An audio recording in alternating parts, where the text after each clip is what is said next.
Bienvenidas y bienvenidos a la crítica de lo que se considera la película de terror del año, que es Weapons, en su título original Armas, y se ha traducido, al menos sé que en Latinoamérica, La hora de la desaparición. No sé si se ha traducido el título en España también como La hora de la desaparición. Estoy leyendo del estudio que te trajo El Conjuro y la Monja. Será del equipo del Conjuro, de Conjuring, el Expediente Warren, la tercera, porque la primera y la segunda no. La primera y la segunda dan miedo y son buenas películas. La tercera del Conjuro de los Warren es muy mala y se me asimila a la forma de crear esta película. Me estoy refiriendo a La hora de la desaparición. Como siempre hago en las críticas de películas y de series, siempre explico las expectativas, cuán altas o bajas.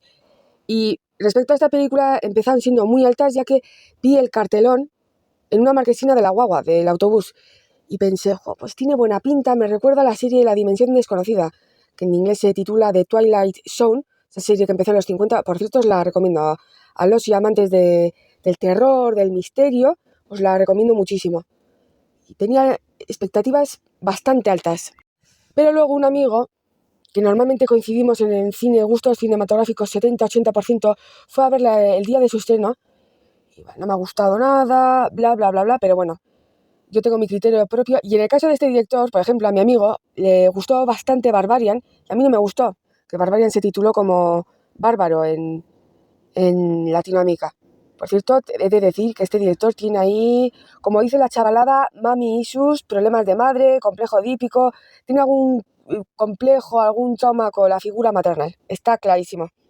Resumiendo, primero expectativas altas, luego expectativas neutras y confirmado, no me gustó nada, no me ha gustado nada, la vi ayer.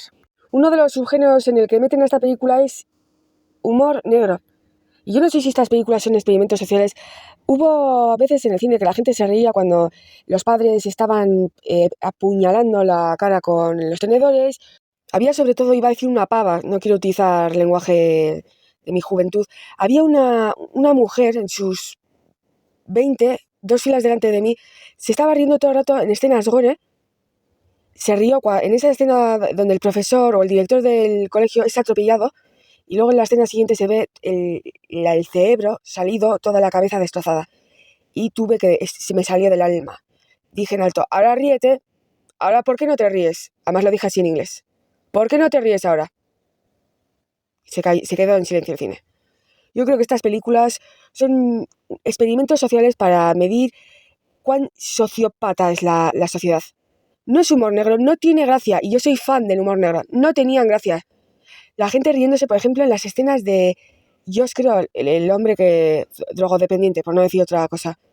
¿Qué tiene de gracia que probablemente le pegara el VIH o algún tipo de hepatitis al policía con las jeringas? ¿De qué tiene gracia eso?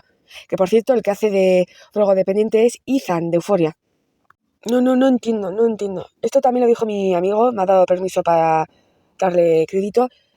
Mi amigo dijo, estamos en una sociedad tan infantilizada y tan idiota, está idiotizada, que las películas, como no les metas a la gente cada 20 minutos un chascarrillo, una broma entre comillas, su atención se desvanece, ya que vivimos en una sociedad que prácticamente de 10 personas, 8 tenemos o tienen trastorno de déficit de atención. Esto es debido también a TikTok, cortos y demás. Como no les metas el chascarrillo, la escena gore, ya no se distraen y ya no prestan atención, como niños pequeños. Y vuelvo a repetir, no tenía gracia. Y repito, soy fan del humor negro y esta película no tenía gracia.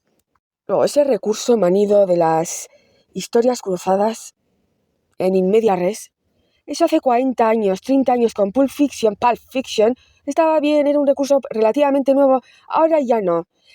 Tengo 37 años, llevo viendo cine desde que tengo uso de razón. Películas para adultos cuando tenía 10, vi Pulp Fiction con apenas 12 años, no es nada nuevo. Y si metes este recurso, hazlo bien. Pero es que metiendo este recurso se carga el timing, el récord, la espontaneidad de la película, pero completamente. Se supone que es una película con tendencias terror, a darte sustos, pues si eso es lo que pretendía, es que lo rompe todo este recurso. Además intenta meter varios géneros, terror, horror, magia negra, misterio, pero no llega, es como un boceto, es como, vamos a meter varios géneros, la bruja mala, la tía, esto, y acabamos con que los niños destrozan a la bruja mala. Ya está. Por cierto, otra película que involucran a menores en escenas gore. Ya lo dije en mi crítica de Devuélvemela. Y otra vez, en escenas muy gores, pero lo peor es que en esta película los niños son aún más jóvenes que el menor involucrado en la película Devuélvemela. Por cierto, tengo crítica en este canal. Luego, nadie se ha dado cuenta que la forma en la que corren cuando los chiquillos, los adultos, están bajo el trance, los hechizos maléficos de la bruja, la forma de correr es un homenaje, por cierto, muy creepy, como dicen los chavales, muy espeluznante, a Naruto. No he visto a Naruto, pero reconozco cuando alguien hace un homenaje a la forma de correr de Naruto. No entiendo. Por cierto, en la última escena, cuando los críos desgarran como una manada de leonas a la señora, bien merecido, por cierto, la gente riéndose, porque además es que en esa pausa en la que un vecino está cortando el césped y ve a los críos, eso es una pausa cómica.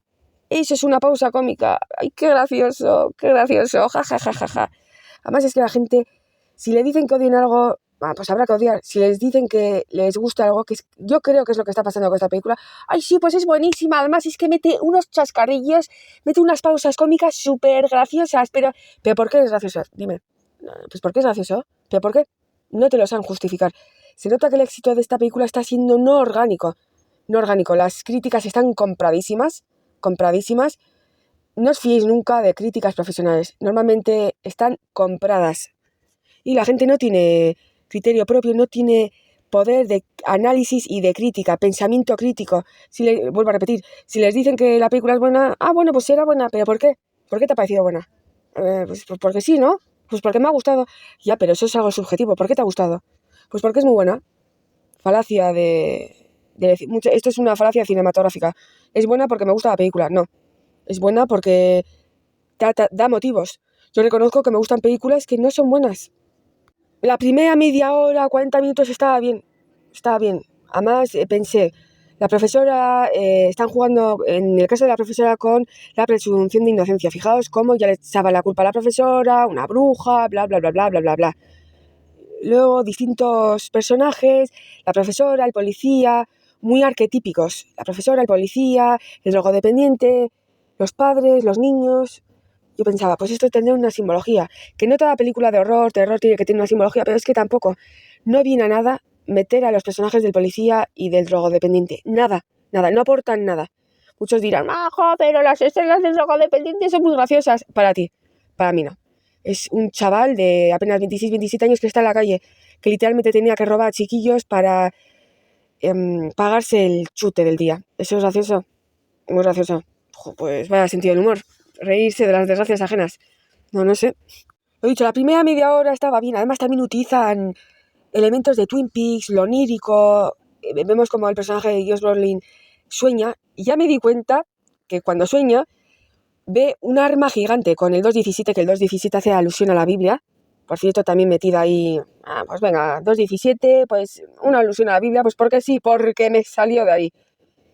En ese sueño de Josh Brolin vemos no sé si una K-47, no sé, una automática, un gigante. Y yo me di cuenta, esto es una gamberrada, pero ahí me di cuenta. Hasta ahí la película, las expectativas eran decentes, buenas. Ya cuando vi esa ametralladora gigante pensé, esto es una gamberrada, pero de aquí a Nueva Zelanda. Meten a personajes que no aportan nada y bueno, los personajes es que no puedes empatizar, no tienes tampoco que empatizar, pero hazlos por lo menos, no sé, no agradables, pero interesantes. La profesora, os recuerdo que era una alcohólica que la estaba poniendo con un hombre casado. El profesor era un hombre casado también con problemas de agresividad. Que por cierto, la esposa poco le hace a ella y poco le hace a él, ¿eh? El personaje de Josh Brolin. Os recuerdo que el hijo era el que le hacía bullying al chiquillo que no desaparece. Yo pensaba que iban a jugar también con esto. El chiquillo que no desaparece, y de hecho yo pensaba que por ahí iban a ir los tiros, el chiquillo que desaparece se alía con su tía para vengarse de sus compañeros de clase, porque si os dais cuenta, la mitad de la clase le estaba haciendo bullying, pero tampoco. Como he dicho antes, pues eran personajes muy prototípicos, la profesora, el policía. Yo creía que esto iba a tener algún peso, alguna simbología, tampoco. una referencia a a la leyenda de los niños de Amelín, de Alemania, pero no llega a caer en el horror que puede sentir un poblado, un pueblo, una ciudad, al saber que han desaparecido 17 niños de golpe. Tampoco.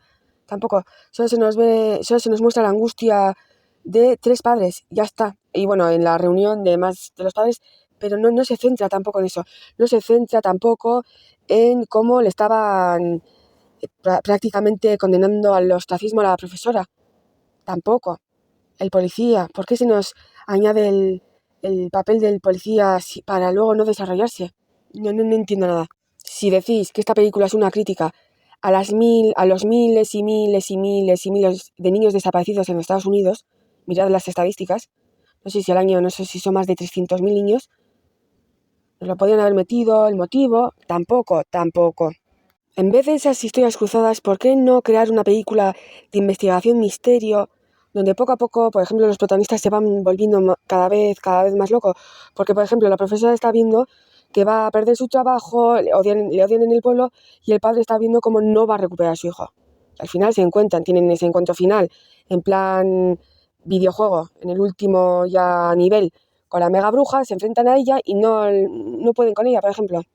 Pero no, historias cruzadas, meten varios géneros al tuntún.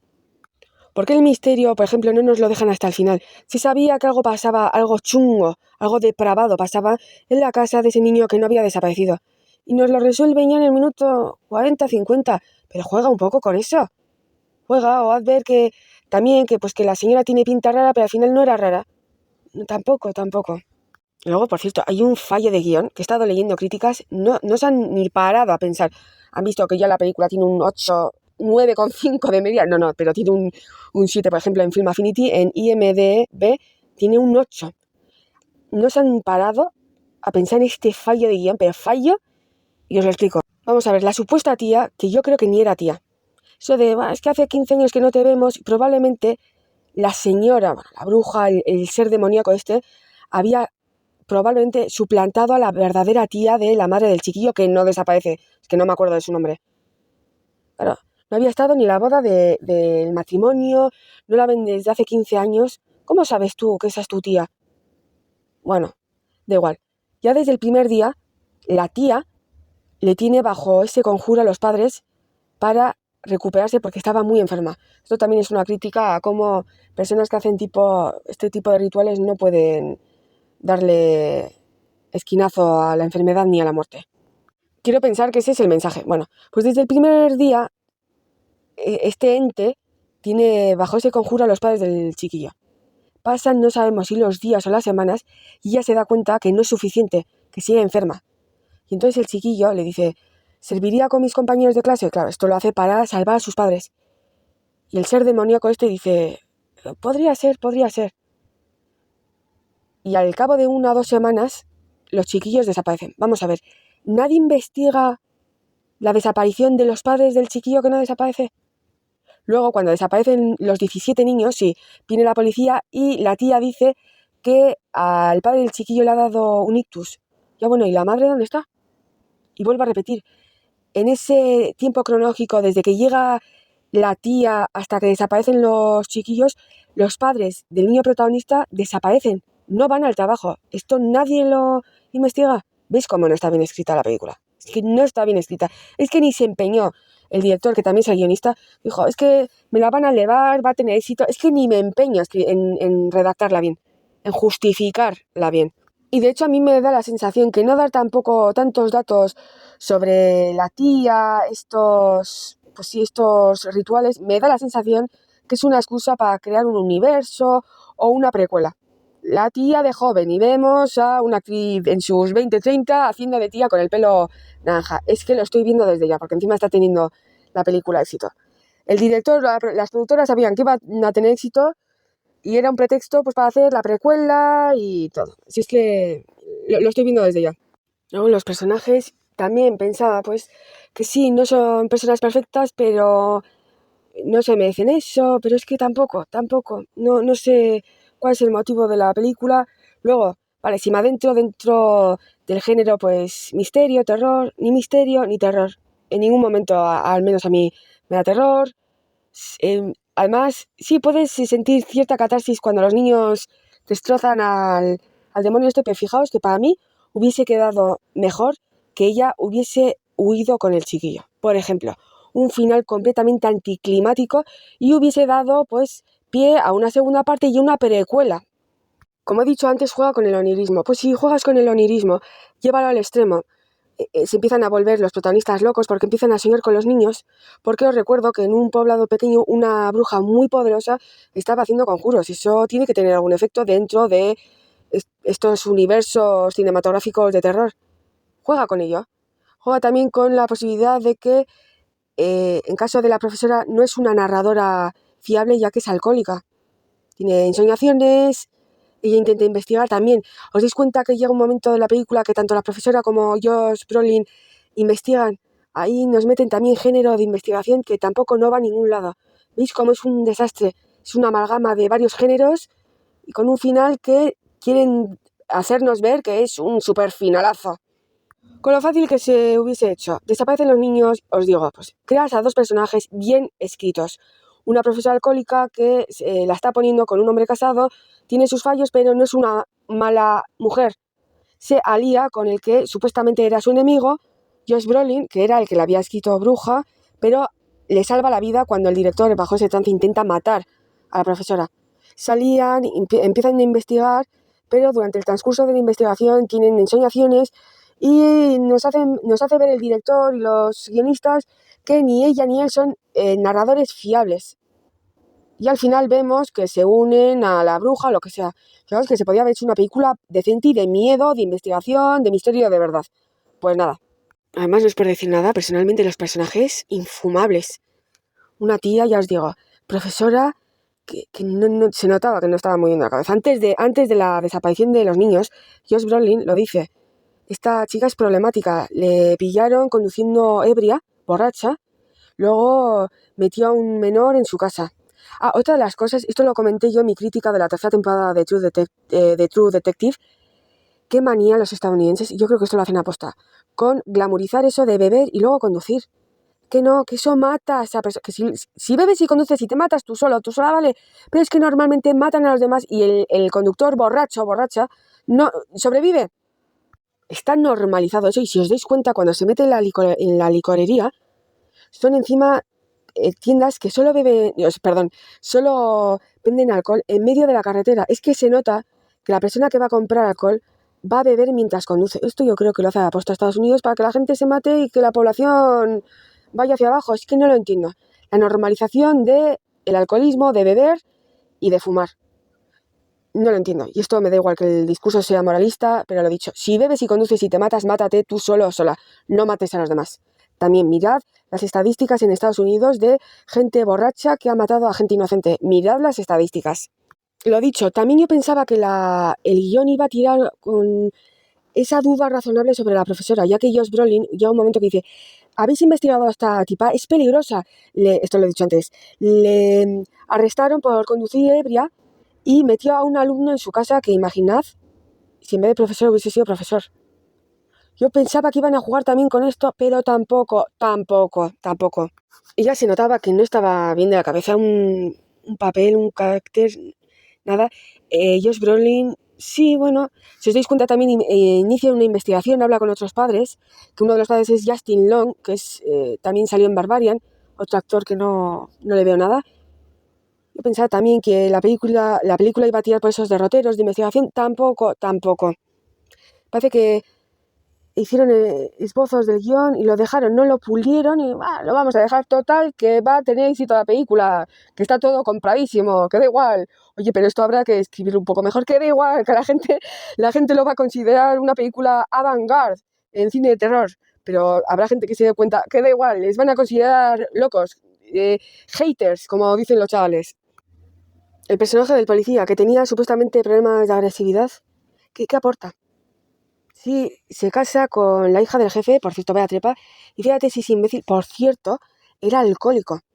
Y fijaos si la profesora era mala persona, que le dice, venga, vamos a ver, y él, no, estoy bien, que no, y ella todo el rato insiste al camarero, venga, oye, que mi amigo quiere beber. Recae por ella, porque en esa escena donde dice la esposa, quizás deberías volver a la reunión de Anónimos. Él era alcohólico también.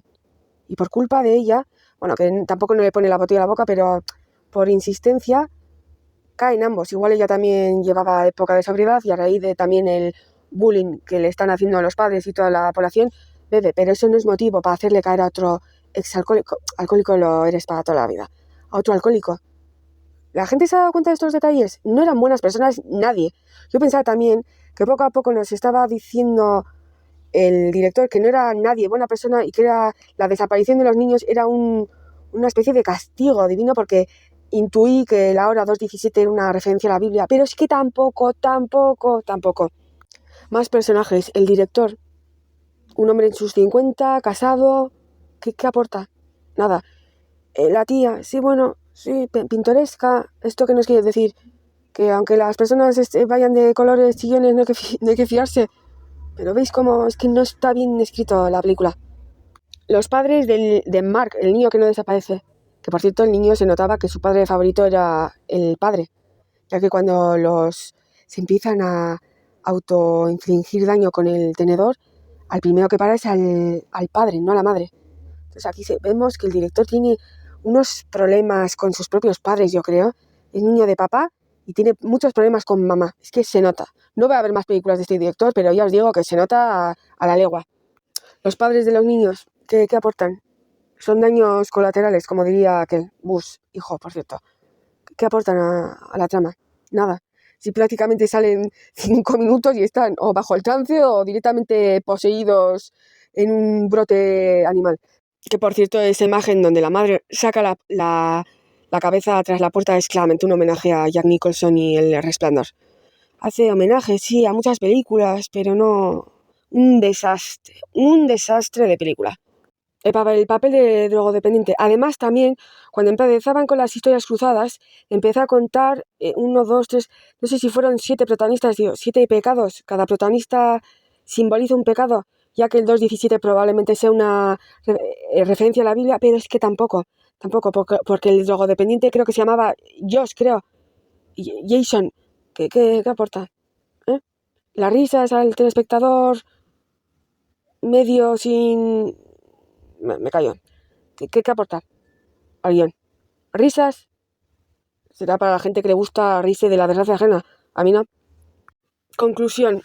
Un desastre de guión, amalgama de varios géneros. No llega a ser de misterio, no llega a ser de horror, no llega a ser terror psicológico, no hay simbología, no hay una profundidad, ni siquiera media de los personajes, no hay crítica social, no hay crítica moral, no hay crítica histórica. Fijaos cómo conozco al espectador medio. Mucha gente considerará ese final un finalazo. ¿Quién se iba a esperar? Que los niños iban a matar a la bruja. ¿Pero no la habéis visto Ciudad de Dios? No la habéis visto, ¿no? No habéis visto Kids.